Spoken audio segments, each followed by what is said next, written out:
Hello and welcome. I'm James Malacher, your host of An Angry Boomer's Take. With this episode, I'm going to explore my take as a boomer on current political events.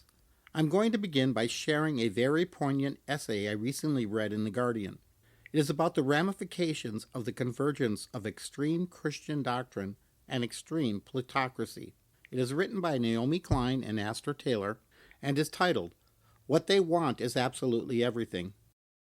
I'm going to follow the essay up with a few current event topics and questions posed to OpenAI with the voice of Eric. With no further ado, here is the essay. What they want is absolutely everything.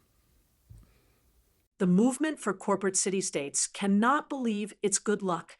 For years, it has been pushing the extreme notion that wealthy, tax-averse people should up and start their own high-tech fiefdoms, whether new countries on artificial islands in international waters or pro-business freedom cities such as Prospera, which is a glorified gated community combined with a wild West Med spa on a Honduran island. Yet despite backing from the heavy-hitter venture capitalists Peter Thiel and Marc Andreessen, their extreme libertarian dreams kept bogging down.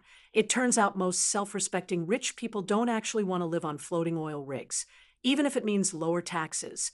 And while Prospera might be nice for a holiday and some body upgrades, its extranational status is currently being challenged in court. Now, all of a sudden, this once fringe network of corporate secessionists finds itself knocking on open doors at the dead center of global power. The first sign that fortunes were shifting came in 2023, when a campaigning Donald Trump, seemingly out of nowhere, promised to hold a contest that would lead to the creation of 10 freedom cities on federal lands.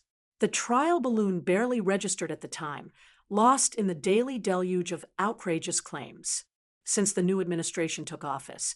However, would-be country starters have been on a lobbying blitz determined to turn Trump's pledge into reality.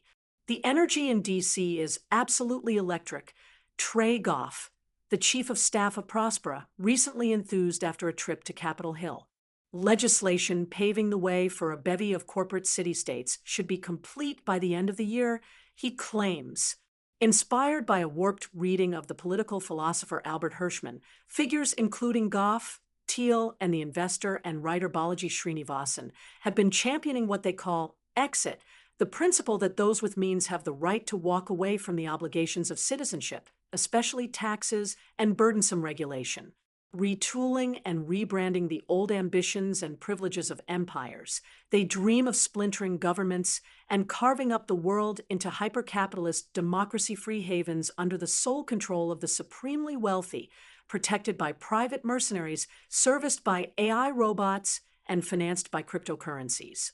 One might assume that it is contradictory for Trump, elected on a flag-waving America First platform, to lend credence to this vision of sovereign territories ruled over by billionaire god kings. And much has been made of the colorful flame wars between the mega mouthpiece Steve Bannon, a proud nationalist and populist, and the Trump-allied billionaires he has attacked as techno-feudalists who don't give a flying fuck about the human being, let alone the nation-state, and conflicts inside Trump's awkward, jerry-rigged coalition certainly exist, most recently reaching a boiling point over tariffs. Still, the underlying visions might not be as incompatible as they first appear. The startup country contingent is clearly foreseeing a future marked by shocks, scarcity, and collapse. Their high-tech private domains are essentially fortressed escape pods, designed for the select few to take advantage of every possible luxury and opportunity for human optimization, giving them and their children an edge in an increasingly barbarous future. To put it bluntly, the most powerful people in the world are preparing for the end of the world, an end they themselves are frenetically accelerating. That is not so far away from the more mass-market vision of fortress nations that has gripped the hard right globally, from Italy to Israel, Australia to the United States. In a time of ceaseless peril, openly supremacist movements in these countries are positioning their relatively wealthy states as armed bunkers. These bunkers are brutal in their determination to expel and imprison unwanted humans, even if that requires indefinite confinement in extranational penal colonies from Manus Island to Guantanamo Bay, and equally ruthless in their willingness to violently claim the land and resources, water, energy, and critical minerals they deem necessary to weather the coming shocks. Interestingly, at a time when previously secular Silicon Valley elites are suddenly finding Jesus, it is noteworthy that both of these visions, the priority pass corporate state and the mass market bunker nation, share a great deal in common with the Christian fundamentalist interpretation of the biblical rapture, when the faithful will supposedly be lifted up to a golden city in heaven, while the damned are left to endure an apocalyptic final battle down here on earth. If we are to meet our critical moment in history, we need to reckon with the reality that we are not up against adversaries we have seen before. We are up against end times fascism. Reflecting on his childhood under Mussolini, the novelist and philosopher Umberto Eco observed in a celebrated essay that fascism typically has an Armageddon complex, a fixation on vanquishing enemies in a grand final battle. But European fascism of the 1930s and 1940s also had a horizon, a vision for a future golden age after the bloodbath that, for its in-group, would be peaceful, pastoral, and purified. Not today. Alive to our era of genuine existential danger, from climate breakdown to nuclear war to skyrocketing inequality and unregulated AI, but financially and ideologically committed to deepening those threats, contemporary far-right movements lack any credible vision for a hopeful future. The average voter is offered only remixes of a bygone past, alongside the sadistic pleasures of dominance over an ever-expanding assemblage of dehumanized others. And so we have the Trump administration's dedication to releasing its steady stream of real and AI-generated propaganda designed solely for these pornographic purposes. Footage of shackled immigrants being loaded onto deportation flights set to the sounds of clanking chains and locking cuffs, which the official White House X account labeled ASMR, a reference to audio designed to calm the nervous system. Or the same account sharing news of the detention of Mahmoud Khalil, a U.S. permanent resident who was active in Columbia University's pro-Palestinian encampment with the gloating words, "Shalom, Mahmoud." Or any number of Homeland Security Secretary Kristi Noem's sadism chic photo ops, atop a horse at the U.S.-Mexican border, in front of a crowded prison cell in El Salvador, slinging a machine gun while arresting immigrants in Arizona. The governing ideology of the far right in our age of escalating disasters has become a monstrous, supremacist survivalism. It is terrifying in its wickedness, yes, but it also opens up powerful possibilities for resistance. To bet against the future on this scale, to bank on your bunker, is to betray, on the most basic level, our duties to one another, to the children we love, and to every other life form with whom we share a planetary home. This is a belief system that is genocidal at its core and treasonous to the wonder and beauty of this world. We are convinced that the more people understand the extent to which the right has succumbed to the Armageddon complex, the more they will be willing to fight back, realizing that absolutely everything is now on the line. Our opponents know full well that we are entering an age of emergency, but have responded by embracing lethal yet self-serving delusions. Having bought into various apartheid fantasies of bunkered safety, they are choosing to let the earth burn. Our task is to build a wide and deep movement, as spiritual as it is political, strong enough to stop these unhinged traitors.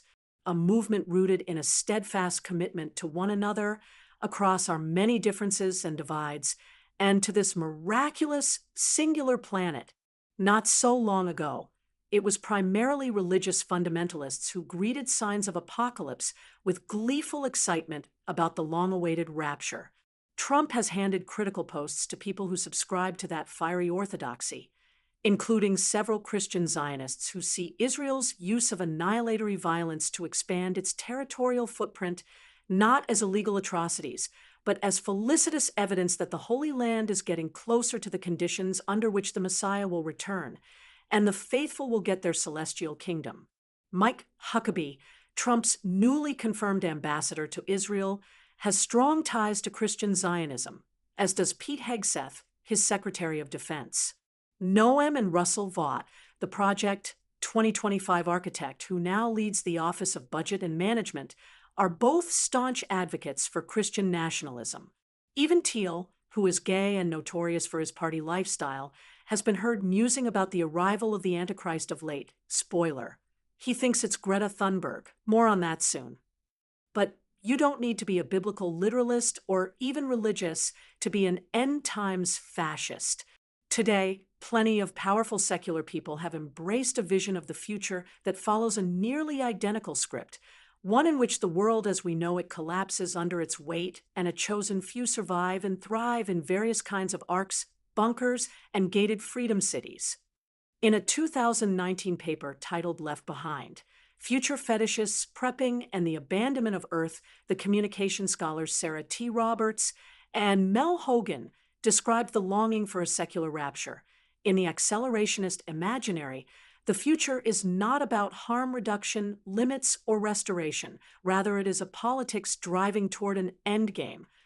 Elon Musk, who dramatically grew his fortune alongside Thiel at PayPal, embodies this implosive ethos. This is a person who looks up at the wonders of the night sky and apparently sees only opportunities to fill that inky unknown with his own space junk. Though he burnished his reputation warning about the dangers of the climate crisis and AI, he and his so-called Department of Government Efficiency henchmen now spend their days escalating those same risks and many others by slashing not only environmental regulations, but entire regulatory agencies, with the apparent end goal of replacing federal workers with chatbots. Who needs a functioning nation-state when outer space beckons? Now, reportedly Musk's singular obsession. For Musk, Mars has become a secular arc, which he claims is key to the survival of human civilization, perhaps via uploaded consciousnesses to an artificial general intelligence. Kim Stanley Robinson, the author of the sci-fi Mars trilogy that appears to have partially inspired Musk, is blunt about the dangers of the billionaire's fantasies about colonizing Mars. It is, he says, just a moral hazard that creates the illusion we can wreck Earth and still be okay. It's totally not true. Much like religious end-timers who long to escape the corporeal realm, Musk's drive for humanity to become multiplanetary is made possible by his inability to appreciate the multi-species splendor of our only home. Evidently uninterested in the vast bounty that surrounds him or in ensuring Earth can continue buzzing with diversity, he instead deploys his vast fortune to bring about a future that would see a handful of people and robots eke out survival on two barren orbs, a radically depleted Earth and a terraformed Mars.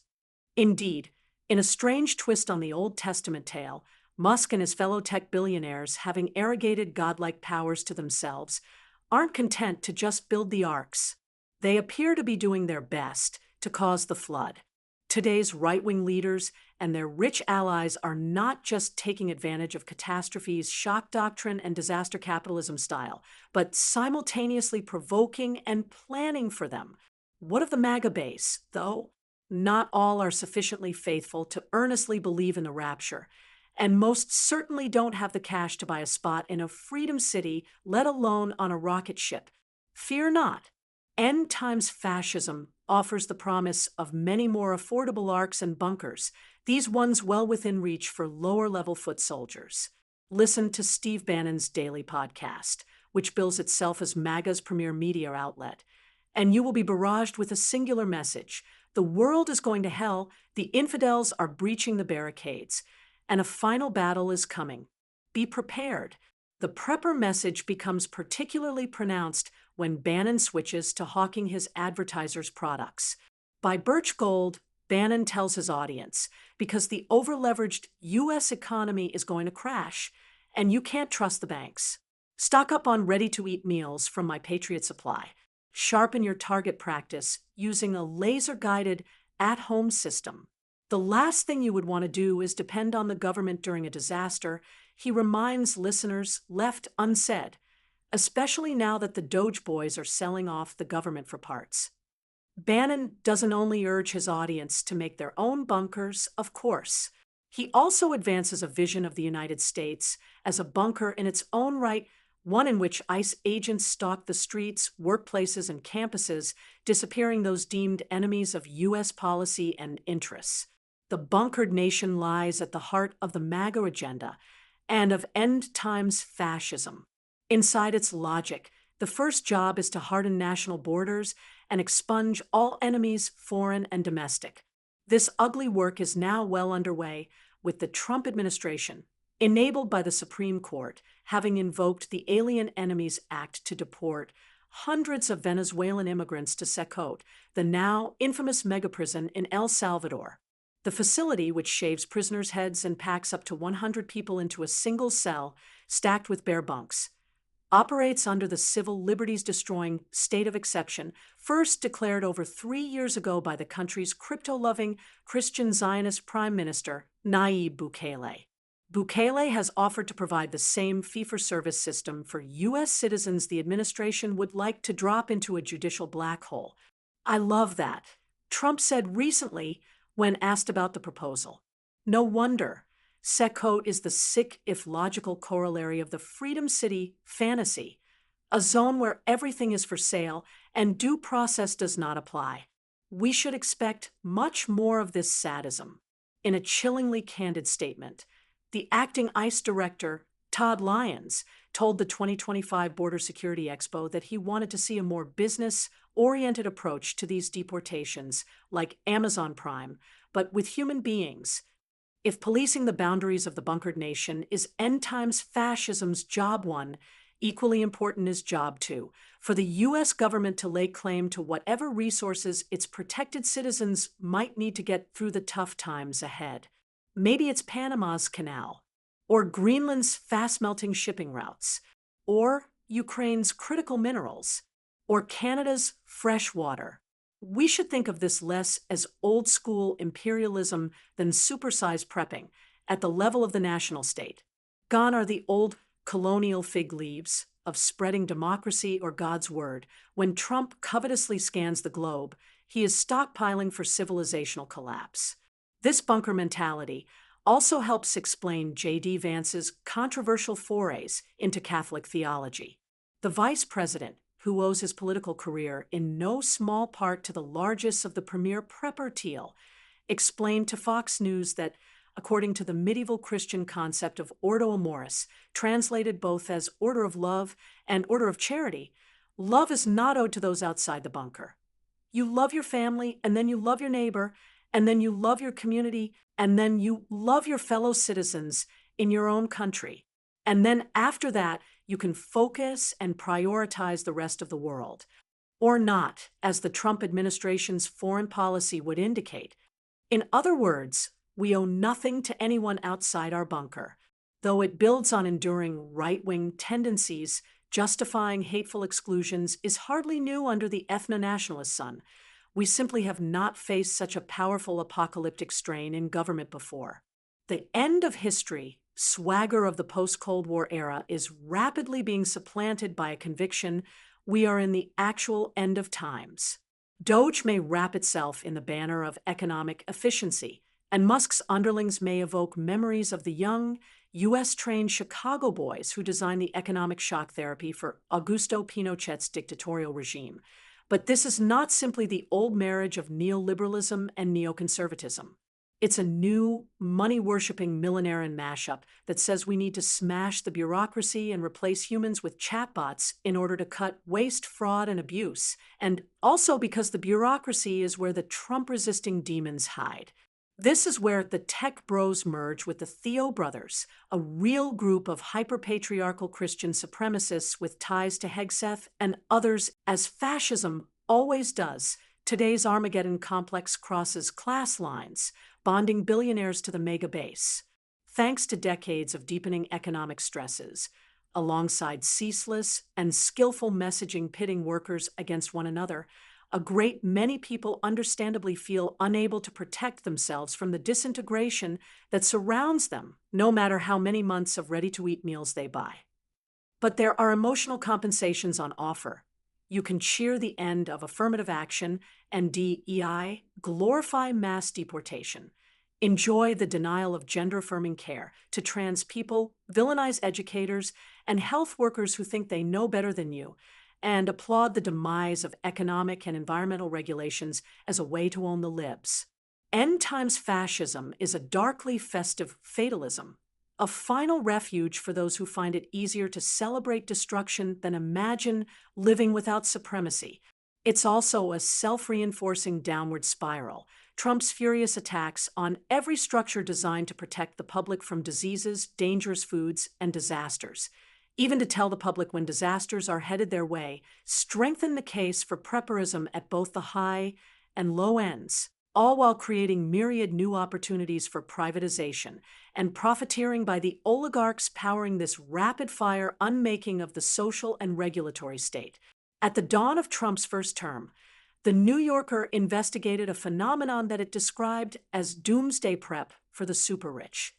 Back then, it was already clear that in Silicon Valley and on Wall Street, the more serious high-end survivalists were hedging against climate disruption and social collapse by buying space in custom-built underground bunkers and building escape homes on high ground in places like Hawaii, where Mark Zuckerberg has downplayed his 5,000-square-foot underground pad as a little shelter, and New Zealand, where Thiel purchased nearly 500 acres, but found his plan to build a luxury survivalist compound, rejected by local authorities in 2022 for being an eyesore.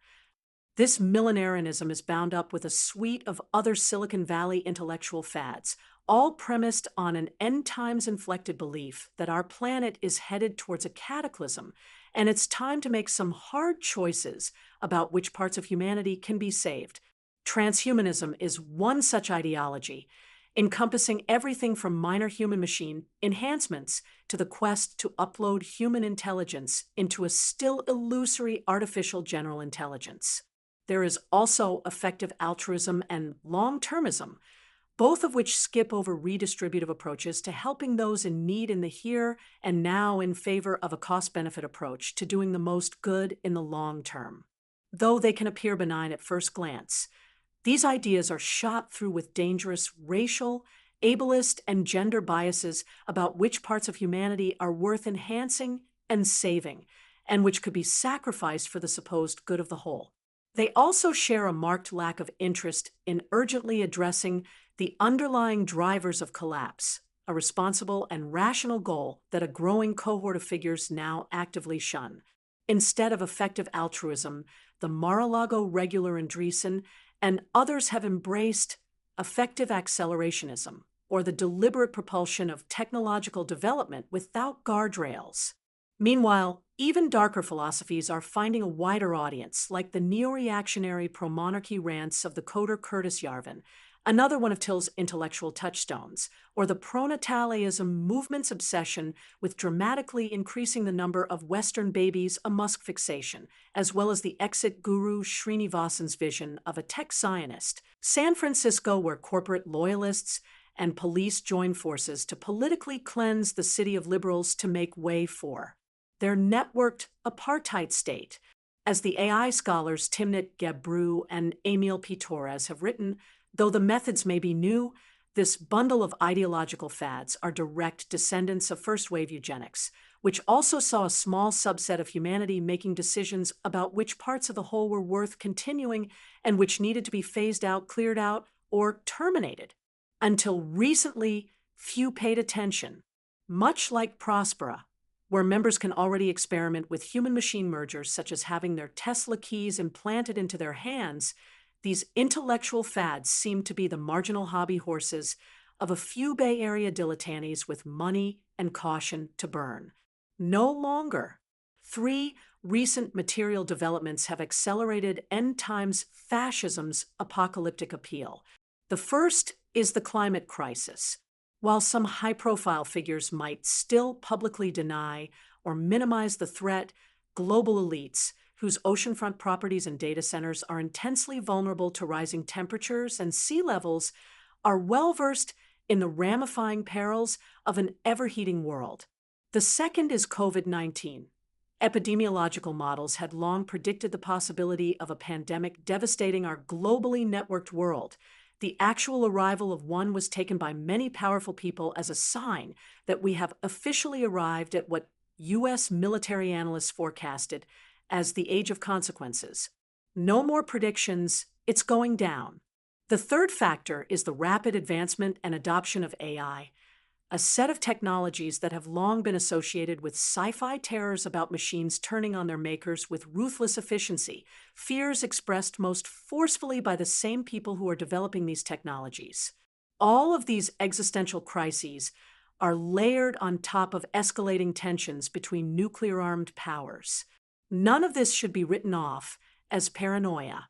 Many of us feel the imminence of breakdown so acutely that we cope by entertaining ourselves with various versions of life in a post-apocalyptic bunker, streaming Apple's Silo or Hulu's Paradise. As the UK analyst and editor Richard Seymour reminds us in his recent book, Disaster Nationalism, the apocalypse is no mere fantasy. We are living in it, after all, from deadly viruses to soil erosion, from economic crisis to geopolitical chaos. Trump 2.0's economic project is a Frankenstein's monster of the industries driving all of these threats: fossil fuels, weapons and resource-ravenous cryptocurrency, and AI.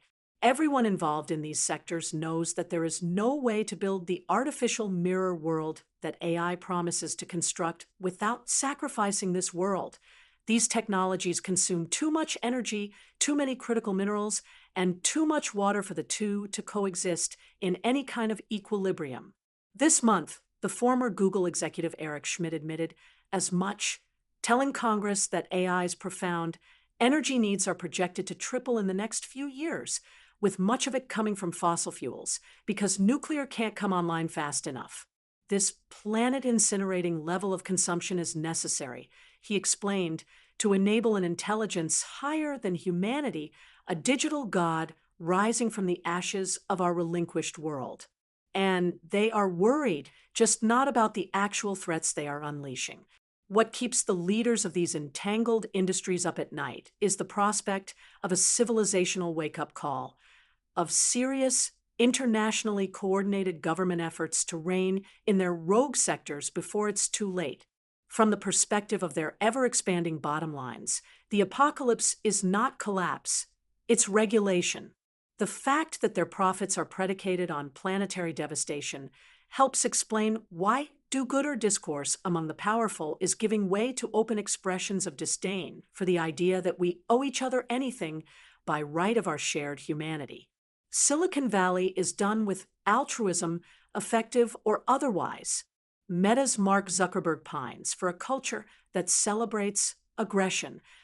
Alex Karp, Till's business partner at the surveillance firm Palantir Technologies, rebukes the losing self-flagellation of those who question American superiority and the benefits of autonomous weapons systems, and by association, the lucrative military contracts that have made Karp's vast fortune. Musk informs Joe Rogan that empathy is the fundamental weakness of Western civilization, and he vents after failing to purchase a Supreme Court election in Wisconsin. It increasingly appears that humanity is a biological bootloader for digital superintelligence, meaning we humans are nothing but grist for Grok, the AI service he owns. He did tell us he was dark mega, and he's not the only one. In arid and climate-stressed Spain, one of the groups calling for a moratorium on new data centers calls itself Tu Noob Seca Mi Rio, Spanish for "Your cloud is drying my river." The name is fitting, and not just for Spain. An unspeakably dismal choice is being made before our eyes and without our consent. Machines over humans, inanimate over animate, profits over all else. With stunning speed, the big tech megalomaniacs have quietly rolled back their net zero pledges and lined up by Trump's side, hell-bent on sacrificing this world's real and precious resources and creativity at the altar of a vampiric, virtual realm. This is the last great heist, and they are getting ready to ride out the storms they themselves are summoning, and they will try to defame and destroy anyone who gets in their way. Consider Vance's recent European sojourn. where the vice president harangued world leaders for hand-wringing about safety in relation to job-destroying AI while demanding Nazi and fascist speech go uncurtailed online. At one point, he made a telling aside, expecting a laugh that never came. If American democracy can survive 10 years of Greta Thunberg scolding, you guys can survive a few months of Elon Musk. His comment echoed those made by his equally humorless patron Thiel. In recent interviews focused on the theological underpinnings of his far-right politics, the Christian billionaire has repeatedly compared the indefatigable young climate activist to the Antichrist, a figure he warns was prophesied to come bearing a misleading message of peace and safety. If Greta gets everyone on the planet to ride a bicycle, maybe that's a way to solve climate change, but it has sort of this quality of going from the frying pan into the fire. Thiel intoned, "Why Thunberg? Why now?" In part, it's clearly the apocalyptic fear of regulation eating into their super profits. According to Thiel, the science-based climate action Thunberg and others' demand could only be enforced by a totalitarian state, which he claims is more dire a threat than climate breakdown. Most distressingly, the taxes under such conditions would be quite high. There may also be something else about Thunberg that frightens them.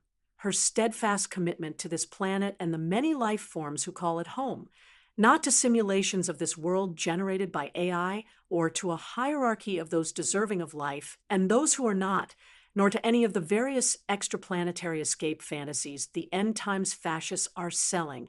She is committed to staying while the end times fascists have, at least in their imaginings, already left this realm, ensconced in their opulent shelters or transcended to the digital ether, or to Mars.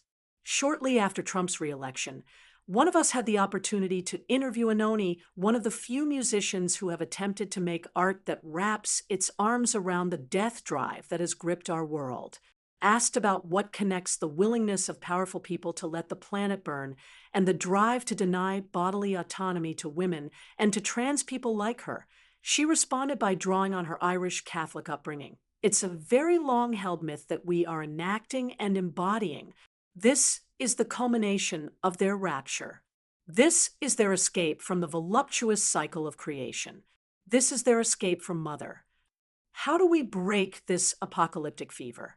First, we help each other face the depth of the depravity that has gripped the hard right in all of our countries. To move forward with focus, we must first understand this simple fact. We are up against an ideology that has given up not only on the premise and promise of liberal democracy, but on the livability of our shared world, on its beauty, on its people, on our children, and on other species. The forces we are up against have made peace with mass death. They are treasonous to this world and its human and non-human inhabitants. Second, we counter their apocalyptic narratives with a far better story about how to survive the hard times ahead without leaving anyone behind. A story capable of draining end times fascism of its Gothic power and galvanizing a movement ready to put it all on the line for our collective survival. A story not of end times, but of better times. Not of separation and supremacy, but of interdependence and belonging, not of escaping, but staying put and staying faithful to the troubled earthly reality in which we are enmeshed and bound. This basic sentiment, of course, is not new. It is central to indigenous cosmologies, and it lies at the heart of animism. Go back far enough, and every culture and faith has its own tradition of respecting the sanctity of here, and not searching for Zion in an elusive, ever-distant promised land. In Eastern Europe, before the fascist and Stalinist annihilations, the Jewish Socialist Labor Bund organized around the Yiddish concept of Deutkeit, or here-ness. Molly Crabapple, who has written a forthcoming book about this neglected history, defines Deutkeit as the right to fight for freedom and safety in the places where they lived in defiance of everyone who wanted them dead, and rather than be forced to flee to safety in Palestine or the United States. Perhaps what is needed is a modern-day universalization of that concept, a commitment to the right to the here-ness of this particular ailing planet, to these frail bodies, to the right to live in dignity wherever on the planet we are, even when the inevitable shocks forces us to move. Here-ness can be portable, free of nationalism, rooted in solidarity, respectful of indigenous rights, and unbounded by borders. That future would require its own apocalypse, its own world ending and revelation, though of a very different sort. Because, as the scholar of policing Robin Maynard has observed, in order to make earthly planetary survival possible, some versions of this world need to end. We have reached a choice point, not about whether we are facing apocalypse, but what form it will take. The activist sisters Adrienne Marie and Autumn Brown touched on this recently on their aptly named podcast, How to Survive the End of the World. In this moment, when end times fascism is waging war on every front, new alliances are essential. But instead of asking, do we all share the same worldview? Adrian urges us to ask, is your heart beating and do you plan to live? Then come this way, and we will figure out the rest on the other side.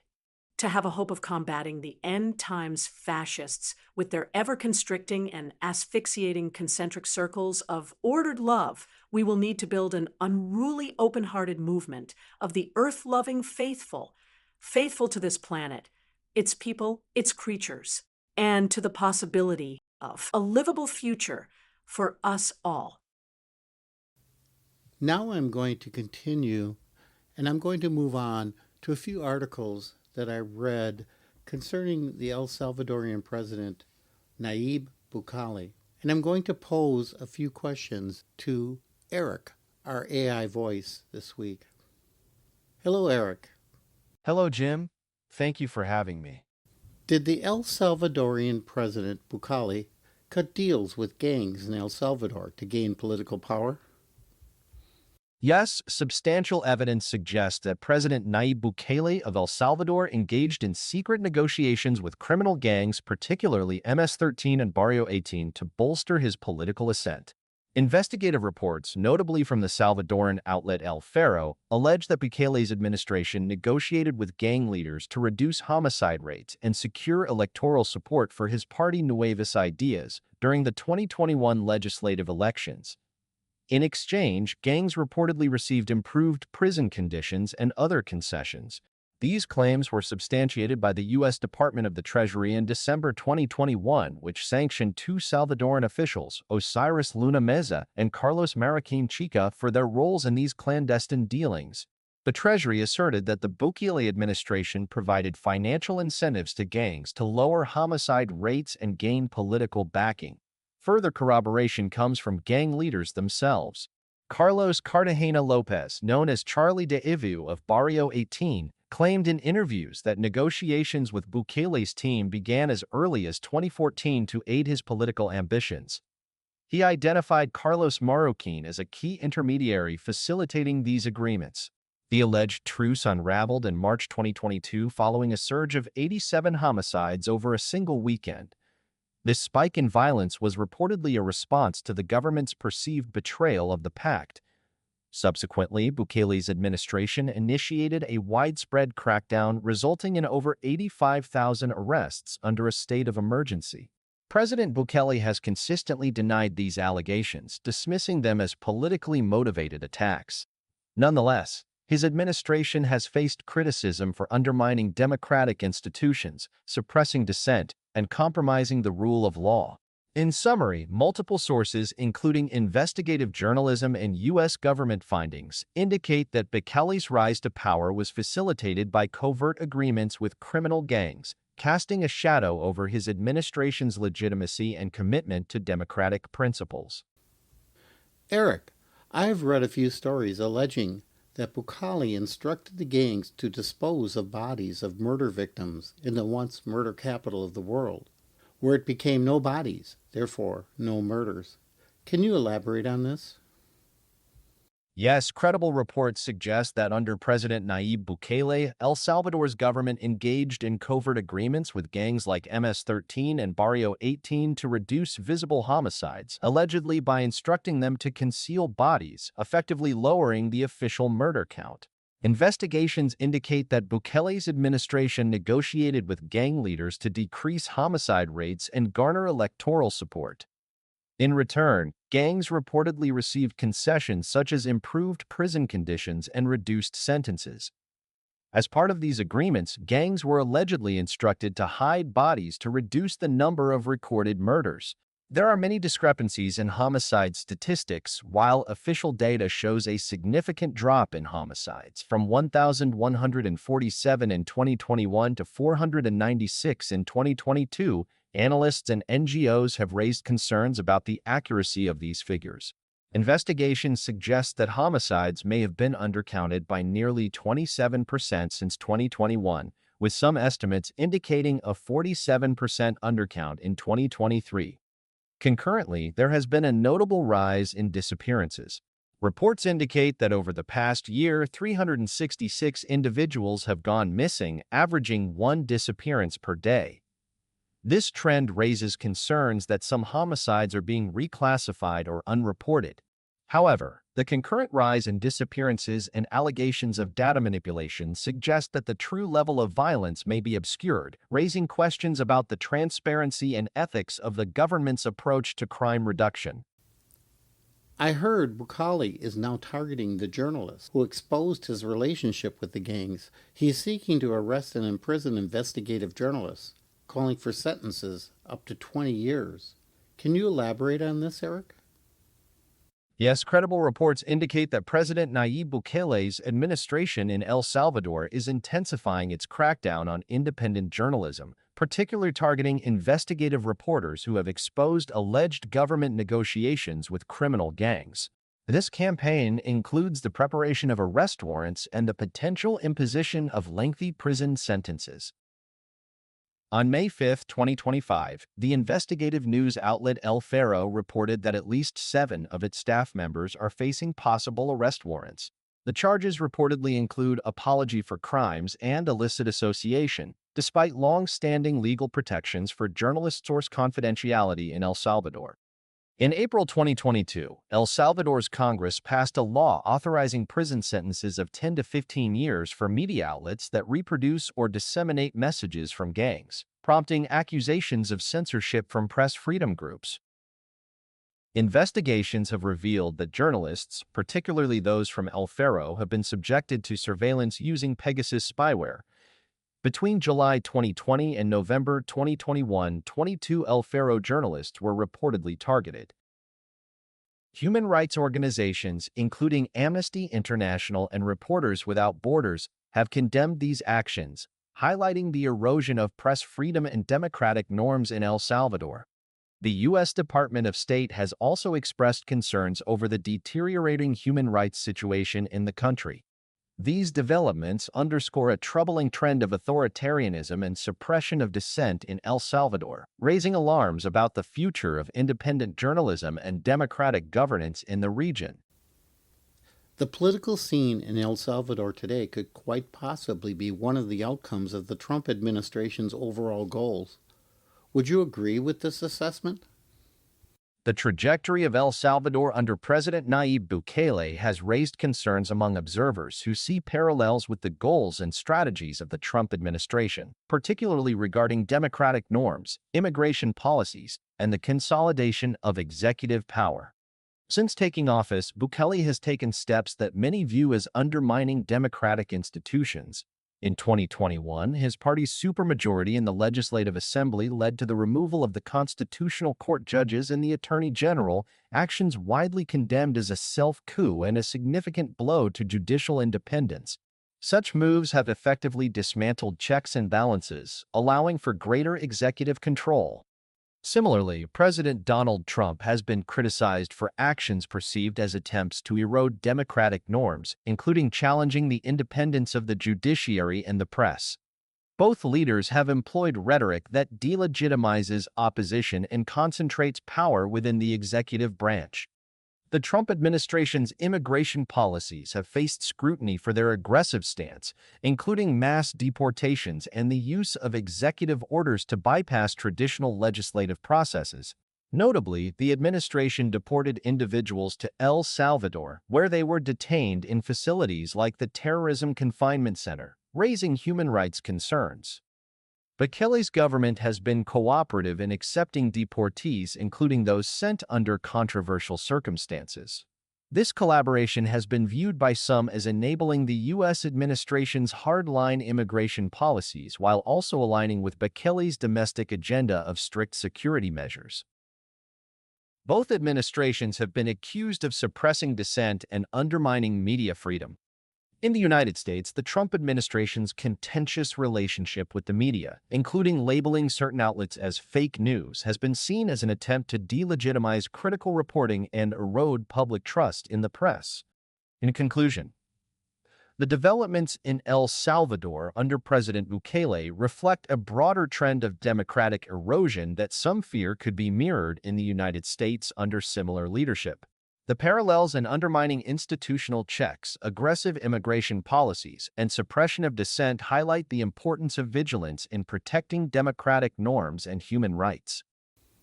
The Trump administration is using the unitary executive theory to grasp unprecedented presidential power. Could you explain the theory and its constitutional basis? The unitary executive theory is a legal and constitutional doctrine that asserts that all executive power must be held by and under the control of the President of the United States.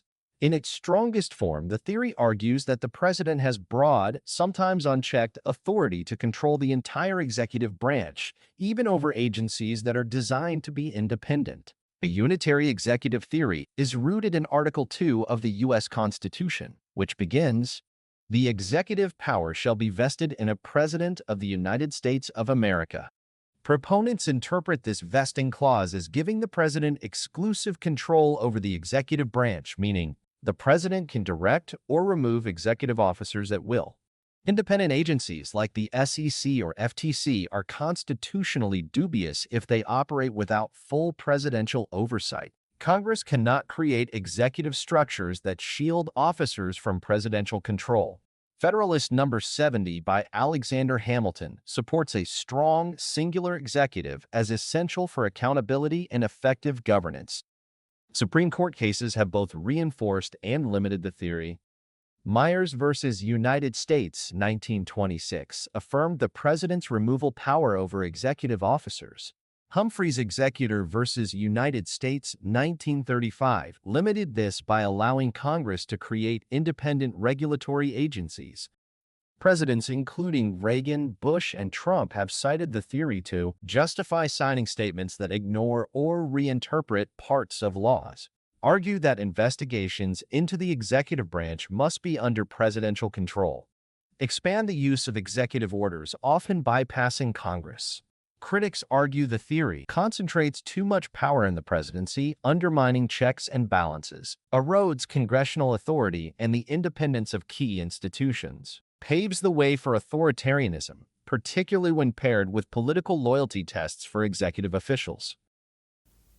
The U.S. Constitution also vests power to the legislative and judicial branches of government using the same language, "power shall be vested in." Doesn't that serve to discredit the unitary executive theory of the president having supreme power, because the proponents of the unitary executive theory are basing the whole theory on the wording, "the executive power shall be vested in the president," used in Article 2? Yes, on its face, the U.S. Constitution structure directly challenges the strongest versions of the unitary executive theory, particularly the idea that the president holds supreme or exclusive power over all government functions. Let's break it down. The U.S. Constitution explicitly divides power. Article 1 vests legislative power in Congress. Article 3 vests judicial power in the courts. Article 2 vests only executive power in the president. This division was intentional to prevent consolidation of power, which the founders saw as a threat to liberty. It contradicts any claim that the president alone has supreme power over the entire government. The unitary executive theory, in its strongest form, argues that all executive branch functions and actors, even independent agencies, must be under the direct control of the president. In its extreme form, it has been used to justify near monarch-type powers, like the firing any official at will, ignoring congressional oversight, or asserting immunity from prosecution or subpoena. But this strong version conflicts with checks and balances, such as congressional investigations and budget control, judicial review, such as courts striking down executive actions, and Senate confirmation and impeachment powers. There is also legal and historical pushback to consider. Youngstown Sheet and Tubers. Sawyer in 1952 is the landmark case where the Supreme Court said President Truman could not seize private industry without congressional approval, even during war. Justice Jackson's concurrence laid out a tripartite framework showing the president's power is strongest with congressional support and weakest when acting against it. This remains a key limit on any supreme executive power claim. In conclusion, the Constitution's separation of powers does not support the idea that the president is the supreme authority over the entire government. The unitary executive theory, in its narrowest form, that one person controls the executive, is constitutionally plausible. But in its broadest absolutist form, it fundamentally conflicts with the Constitution's design. Project 2025 utilizes the unitary executive theory as the basis for its proposed actions. While Donald Trump denied knowing about Project 2025 and made statements he was not going to use it while he was on the campaign trail, he seems to be following Project 2025 to a T. In fact, he's achieving their initiatives faster than the plan architect had hoped for. What are your thoughts on this, Eric? You are correct in observing that President Donald Trump's actions during his second term closely align with the objectives outlined in Project 2025, a comprehensive policy blueprint developed by the Heritage Foundation and other conservative think tanks. Despite publicly distancing himself from the project during his campaign, stating, "I have nothing to do with Project 2025, his administration's initiatives mirror many of its recommendations. This is how Project 2025 utilizes the unitary executive theory. First, presidential control over the bureaucracy. Project 2025 proposes to purge tens of thousands of career civil servants and replace them with loyal political appointees. Abolish or neuter independent agencies, for example, the FTC, the Fed, and the FCC, placing them under direct presidential control. Eliminate employment protections under Schedule F, allowing the president to fire civil servants at will. This directly applies the unitary executive idea that the president should have unfettered authority over all executive branch personnel. Second, politicizing the Justice Department. The plan calls for turning DOJ and FBI into instruments of presidential will rather than semi-independent law enforcement bodies. Installing officials who will prosecute ideological enemies and shield allies, undermining the traditional apolitical stance of federal law enforcement. Third, defying congressional oversight. Project 2025 encourages the executive to ignore or minimize compliance with congressional subpoenas and investigations. Assert executive privilege expansively, even over routine matters. This sidelines the legislative branch, violating the separation of powers doctrine, but fits within a radicalized interpretation of the unitary executive theory. Fourth, restructuring government agencies. WOZIs like the EPA, Education Department, and HHS would be repurposed or gutted. Policies regarding climate change, civil rights, LGBTQ+ protections, and reproductive rights would be reversed or defunded by executive action alone. How the Trump administration aligns with Project 2025. Project 2025 advocates for a significant expansion of presidential power, leveraging the unitary executive theory to centralize authority within the executive branch. Key aspects of this alignment include executive overreach. The administration has implemented policies that consolidate power within the presidency, often bypassing traditional checks and balances. Civil service overhaul. Efforts to reclassify federal employees, making it easier to replace them with political appointees, reflect Project 2025's goal of reshaping the federal workforce to align with the president's agenda. Regulatory rollbacks. The administration has aggressively pursued deregulation across various sectors, consistent with the project's emphasis on reducing federal oversight. Observers have noted that the pace at which these policies are being enacted surpasses expectations. For instance, Vice President J.D. Vance highlighted achievements in immigration policy and energy deregulation within the first 100 days. Additionally, the administration's swift action on tariffs and workforce reductions aligns with the project's objectives. While the administration touts these actions as fulfilling campaign promises, critics argue that they undermine democratic institutions and erode civil liberties. Public opinion reflects a nation divided with concerns about authoritarianism and the dismantling of established norms. In summary, despite President Trump's public disavowal of Project 2025, on the campaign trail, his administration's policies and actions closely follow its blueprint, raising questions about transparency and the future of democratic governance in the United States. Thank you, Eric, for your insight. Being firmly entrenched in the mechanizations of Project 2025, what are our recourses? While Trump thinks the Supreme Court is making a few decisions in his favor, they are merely punting the cases back down to the lower courts. They may have lifted a few lower court injunctions, but by and large have not made final decisions on almost all the Trump administration overreach cases put forth before them. It's almost as if Roberts is trying to ride it out until the midterm elections to actually hear the cases in full and make final rulings. I personally think he feels SCOTUS' final decisions would sway the midterm elections one way or the other. So he's taking the coward's way out by punting until then. We have a few recourses to resist, but the most powerful resistance machine, the Democratic Party, is far from being a leader in a resistance movement.